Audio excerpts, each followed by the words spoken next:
Moscow-controlled regions in eastern and southern Ukraine are voting on whether to become part of Russia.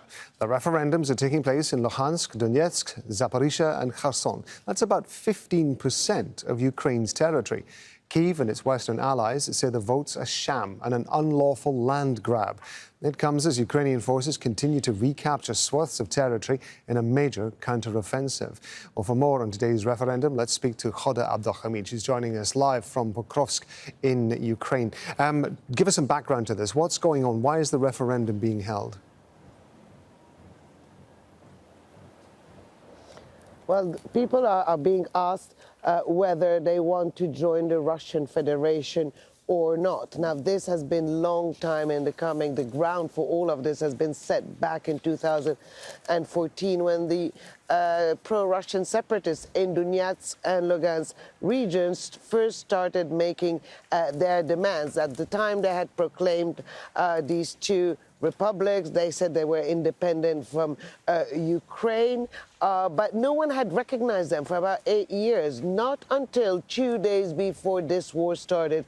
So on February 22nd, when President Vladimir Putin made an official recognition of those two places. But the demand had always been to join the Russian Federation, and actually Russia has been distributing Russian passports, not only in Donetsk and Lugansk in the areas under separatist control, but also recently in, for example, Zaporizhia. Russia holds about half of that region, in the Kherson region in the south of the country. So this has been well prepared for a long time. The one issue you have there is that not all of the original residents of those regions are still there to actually vote.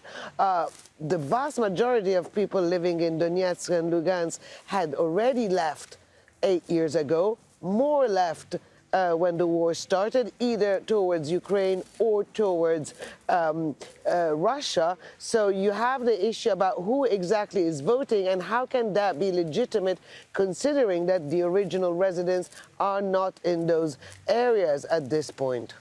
I know you've been talking to a few of the people who are remaining in those areas. How are people feeling about this vote? Now, I talked to people who actually left those areas.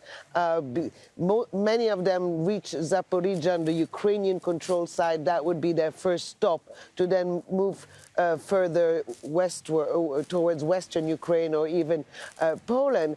And now, they were saying, yes, there is a part of the population in those areas that do support Russia. They were saying mostly the elderly, and that is something that I've actually witnessed myself. For example, in the land, in places that the Ukrainians have recently retaken, cities like Balaklia and Izium, you had people there who were supporting Russia, who had no problems living during the Russian occupation. They said they had food, they had water, they had electricity, so that things were not too bad as long as you didn't get involved with the Russians. There is that mentality still, but there seems to be a bit of a generational divide there. I've heard very few young people actually showing support to the Russian occupation.